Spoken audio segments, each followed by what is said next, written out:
റജബ് 27 മിഅ്റാജ് നോമ്പ്, ശഅബാൻ 15 ബറാഅത്ത് നോമ്പ്. ഈ രണ്ട് നോമ്പുകളും യഥാർത്ഥത്തിൽ യാതൊരു അടിസ്ഥാനവുമില്ല. ശഅബാൻ 15 നോമ്പിന് ഈ ദുർബലമായ ദഈഫായ റിപ്പോർട്ടെങ്കിലും ഉണ്ട് എന്നെങ്കിലും വെക്കാം. റജബ് 27 മിഅ്റാജ് നോമ്പിന് അതുമില്ല.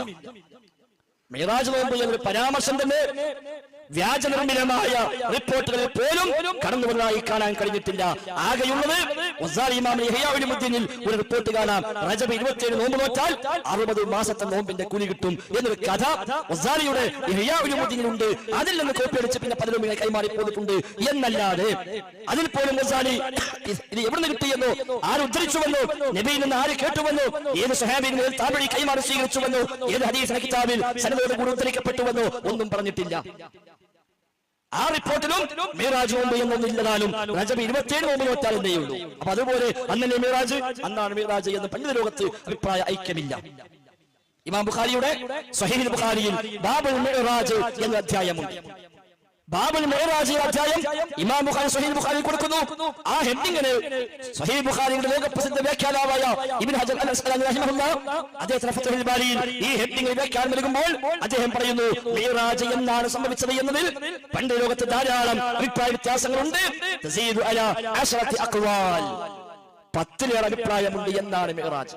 ഏതു വർഷമാണ്, ഏതു മാസമാണ്, ഏതു ഡേറ്റ് ആണ്, ആ വിഷയങ്ങളിൽ 10 അഭിപ്രായം പണ്ഡിതന്മാർക്കുണ്ട് എന്ന് ഇമാം അസ്ഖലാനി റഹിമഹുല്ലാഹ് ഫത്ഹുൽ ബാരിയിൽ രേഖപ്പെടുത്തി വെക്കുന്നു. എന്തേ ഈ അഭിപ്രായ വ്യത്യാസം ഉണ്ടായത്?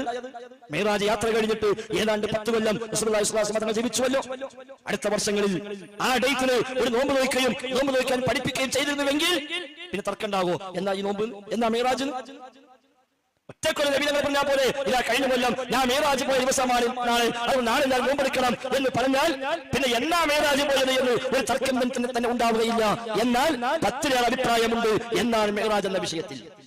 അതിൽപ്പെട്ട ഒരു അഭിപ്രായം മാത്രമാണ് റജബ് 27 എന്നത്. എന്നിട്ട് മിഅ്റാജ് നോമ്പ് എന്ന പേര് നോമ്പുണ്ടാക്കി അത് ദുർബലമായതോ നിർമ്മിതമായതോ റിപ്പോർട്ടുകളിൽ പോലും കാണാൻ സാധിക്കുന്നില്ല.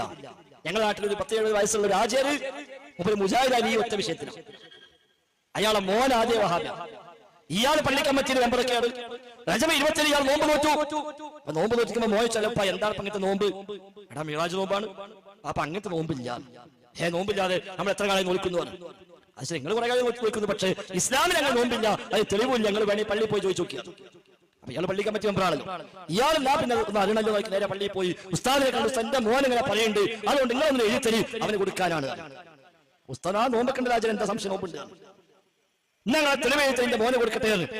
അപ്പൊ ഉസ്താദ് ആയിക്കോട്ടെ ഞാൻ നോക്കിയിട്ട് എഴുതിയേക്കാം, തൽക്കാലം പോയിക്കോളി. അപ്പൊ ആചാര്യ തിരിച്ചു പോന്നു. ഒന്നിനും മോനോട് നീ പറഞ്ഞപ്പെടുന്നില്ല, തെളിവൊക്കെ ഉണ്ട്, ഉസ്താദ് എഴുതാതെ വേണ്ടിട്ടുണ്ട്.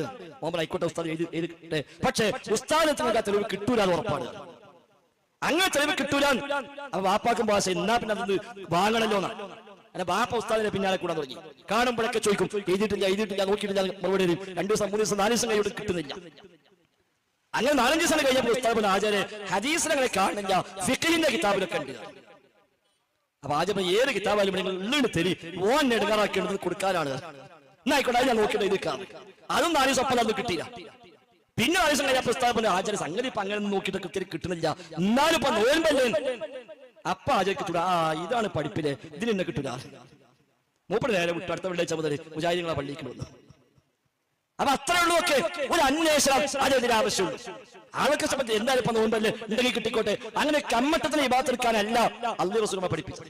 കുറച്ചു ചെയ്തു നോക്കുക, അള്ളാഹ് ഇഷ്ടമുള്ള അള്ളാഹ് തൊട്ടെ ബാക്കി ഒഴിവാക്കിക്കോട്ടെ. അങ്ങനത്തെ കൊട്ടക്കണക്കിനുള്ള ഏർപ്പാടല്ല പരലോകത്ത്. അത് ധാരണതാണ്. നമ്മൾ ചെയ്യാം പറ്റിയതോളം അല്ലാതെ ഒഴിവാക്കിക്കൊടുക്കണം. ഞങ്ങൾക്ക് മുസ്ലിം വാദമാണ്, നമ്മൾ വിരാറ്റ് ചെയ്ത് കഴിക്കാൻ നമ്മൾ ചെയ്തേക്കാണ്. അല്ലല്ല എടുക്കുവാന് വേണ്ടിയെടുത്തോട്ടെ, വേണ്ട നമ്മൾ ഒഴിവാക്കിക്കോട്ടെ. നബി എന്നൊരു ആവശ്യമുണ്ട്. എന്തിനാ റസൂൽ വന്ന് അള്ളാഹ് പറഞ്ഞാൽ പോലെ കണ്ടോണം കൂട്ടിക്കോടി ബാക്കി ഞാനായിക്കോളാം എന്ന് പറഞ്ഞാൽ പോലെ. അതല്ല ദീൻ. അള്ളാഹുവിന്റെ റസൂൽ അല്ലാഹു തആല പറഞ്ഞേച്ച് ഓരോന്നോരോന്ന് കൃത്യമായി എല്ലാം പഠിപ്പിച്ചിട്ടാണ് ഇവിടുന്ന് പോയത്.